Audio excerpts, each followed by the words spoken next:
तुम्ही लक्षात घ्या का आम्ही सगळे अडचणीत असताना कोणा एकाला हे वाटू नये का आपण आता किमान आवाज तरी केला पाहिजे.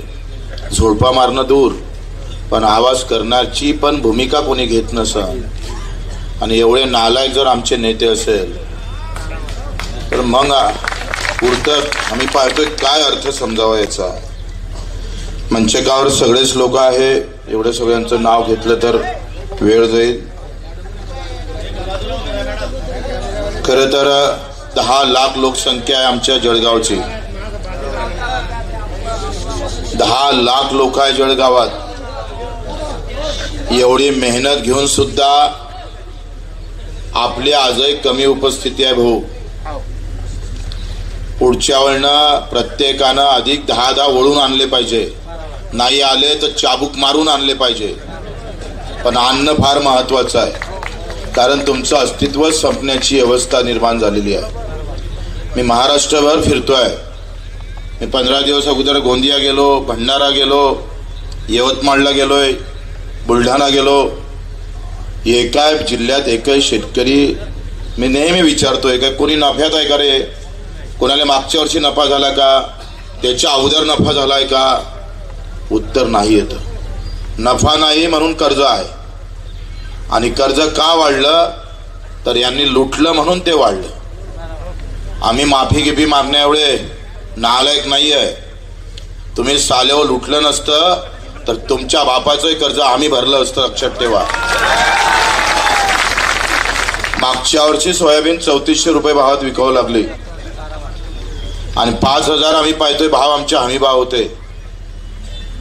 हमी भावाची घोषणा ही काही फक्त आम्हाला मूर्ख बनवासाठी आहे. एका इकडे हमी भाव जाहीर करायचे आणि त्याची खरेदी होऊ द्यायची नाही, त्याची खरेदी पूर्ण करायची नाही आहे. मला तर तुमचा राग येतो खऱ्या अर्थानं. आमचा केळीचे भाव 300 वर गेले, कापसाचे भाव 6000 वर गेले, सोयाबीनचे भाव 3400 वर गेले. आम्ही पाहतोय ज्वारी खरेदी केल्या जात नाही, सगळ्या एकूण आम्हाला होरपडल्या जातं. बियाणं धड चांगलं भेटत नाही, औषधीमध्ये घोटाळा, खतामध्ये आम्ही पाहतोय प्रचंड सगळं भेसळ आहे. हे सगळं असताना आम्ही चूप काय. मला पडलेला प्रश्न आहे का आम्हाला राग का येत नाही.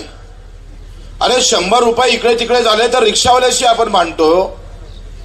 50 रुपये जर एखाद्या मजुरानं जास्त घेतले तर त्याच्यासोबत वाद करतोय.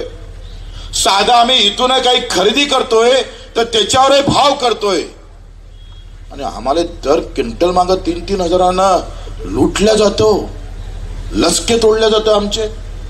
एखाद्या वाघानं एखाद्या जनावरांची जशी शिकार करावं तसं आम्ही पाहतोय कित्येक वर्षापासून आमची शिकार होतोय, आणि तरी तुम्हाला राग का येत नाही हा मूळ प्रश्न आहे. सरकार याच्यात फार दोषी नाही, आम्ही दोषी आहे. थोडं आत्मचिंतन करा. तुम्ही आम्हाला राग येत नाही आणि त्याच्यामुळं हे सगळं आम्ही पाहतोय व्यवस्था सगळी बदललेली दिसत आहे. माझ्यावर 350 गुन्हे दाखल आहे. 4 गुन्ह्यामध्ये मला तिकडे सजा सुनावली आहे. माझ्या मायले मी जेव्हा सांगितलं म्हणे शेतकरी अपंगासाठी 1000 झाले तरी थांबू नको, अधिक लढ. पण तुम्ही आम्ही एक गुन्हा दाखल व्हायसाठी भीतोय. काय फरक पडणार आहे. नाही नेपाळ सारखं करू, पण घरापर्यंत जर जावं लागेल. आम्ही तुम्हाला नाही पेटवणार, तुमचे घर नाही मारणार तुम्हाला, पण घरापर्यंत नक्की येऊ. गिरीश जी संकट मोचन तुम तुम्हारे बीजेपी के है, किसानों के संकट मोचन आपको नहीं हुआ, आप नहीं हो सके. तुम्ही फक्त पक्षाच्यासाठी आहे, तुम्ही जनतेसाठी नाहीच आहे. हे सगळे साले गुलाम आहे. फार जोऱ्यानं आवाज करणारा गुलाबराव आता खालूनही आवाज निघत नाही. नाही वरतून तर खालून तर काळ.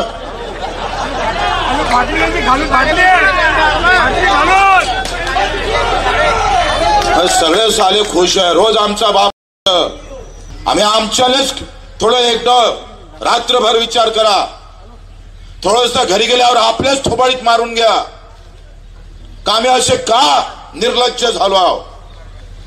काही जास्त फौज नाही, नौका येऊ द्या बाकीच्या शेतकऱ्यांना, परवा नाही, पण 200-300 तरी असे तयार झाले पाहिजे का यांचा साल्याचा कुठेही कार्यक्रम असला तर आर पार करण्याची भाषा बोलली पाहिजे. आता त्याच्यावरच यावं लागल, त्याच्यावर आल्याशिवाय पर्याय नाही. जिथं यांचे कार्यक्रम आहे नाही आम्ही तगडे घेऊन जाण तर तेडी तर मारा साल्यांना, बोंड तर मारा कापसाचे, अंडे फेकून मारा, ते खाऊन टाकन साले अधिक वांदा.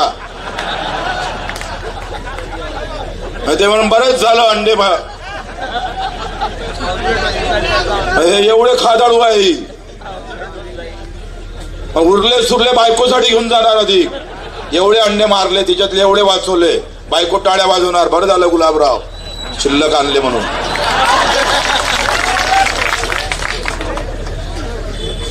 आम्ही पाहतोय सगळा चिथळा करून टाकलाय. आणि मोदीजी तर बाप रे काय माणूस आहे राव. आजचा जन्मदिवस आहे, 3,500 या 4 ते 5 दिवसाचा आकडा आहे. अर्धा रेकॉर्डवर नाही आहे. देशाचा पंतप्रधान आणि तुमच्या जन्मदिवशी होतंय. आजचं रेकॉर्ड किमान 15 आहे. देशाचा पंतप्रधान वाढदिवस चांगला करतं आणि शेतकरी मात्र पाय घासून. लाज वाटायला पाहिजे तुम्हाला थोडी तरी. ना जनाची ना स्वतःची, सगळं संपवलेलं आहे. काय म्हणत होते तुम्ही, चहा पी चर्चा होती. यवतमाळला मी दाबळीला जाऊन आलो. कापसाचा सूत, सुताचं कापड, कापाचं गारमेंट आणि हा सगळा कापूस आम्ही विदेशात पाठवू. कापड तर विदेशात पाठवलाच नाही, ते तर जबाबदारी तुम्ही स्वीकारलीच नाही. उलट कापूस अमेरिकेतला आम्ही आणला इकडे. मे महिन्यापर्यंत 25 लाख गाठी आणल्या. डिसेंबर पर्यंत मुदत वाढवली. कुठे टीव्हीवर ब्रेकिंग न्यूज नाही आहे. रोज रात्री पाहिलं तर ओबीसी, तिकून उठला का मराठा आणि तिकून उठला का दलित आणि उरलेला मग मुसलमान आणि हिंदू. डिसेंबर पर्यंत मुदत वाढवली. आता आयात शुल्क 11% तर कमी केलंच. आणि आता डिसेंबर पर्यंत 100 लाख गाठी येणार आहे भारतात. 100 लाख. काय टिकणार आहोत तुम्ही या सगळ्या ह्याच्यामध्ये? तुमचा आमचा टिकाव कुठं लागणार आहे? आणि एवढे जर सुस्त असाल तर मग तर आम्ही सांगतोय तो कापूसच आम्हाला पेटून देणार आहे. भस्मसात होणार आहोत आम्ही सगळेजण. काय भावानं खरेदी केला कापूस? अमेरिकेतला कापूस केला 17,000 रुपये क्विंटलना खरेदी. मग अमेरिकेतल्या कापूस उत्पादक शेतकऱ्याला तुम्ही 17,000 रुपये भाव देताय आणि माझ्या शेतकऱ्याला 6,000 ते 7,000 रुपये सुद्धा भाव भेटत नाही, तरी आमची आग मस्तकात जात नाही आहे. याचं दुःख जास्त आहे हो, याचं दुःख जास्त आहे आम्हाला. आम्ही यासाठी का पेटून उठणार नाही? आमदार आला, 10 लाख रुपये टाकले गावात, डुमरो वाजून स्वागत करायला तयार आहे. या साहेब, बसा साहेब, घरात शाली बाना फेटे.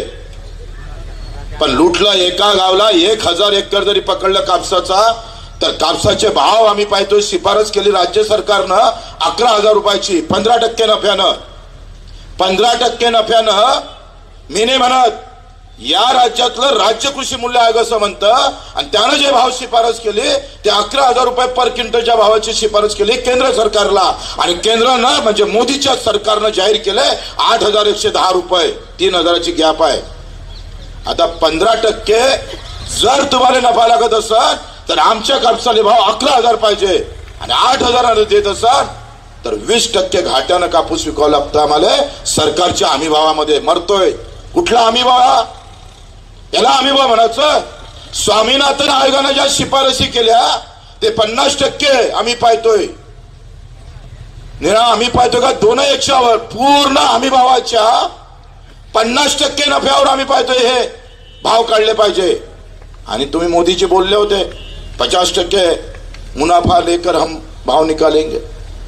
कुठे गेले तुमचे वाक्य? 15 लाख गायब.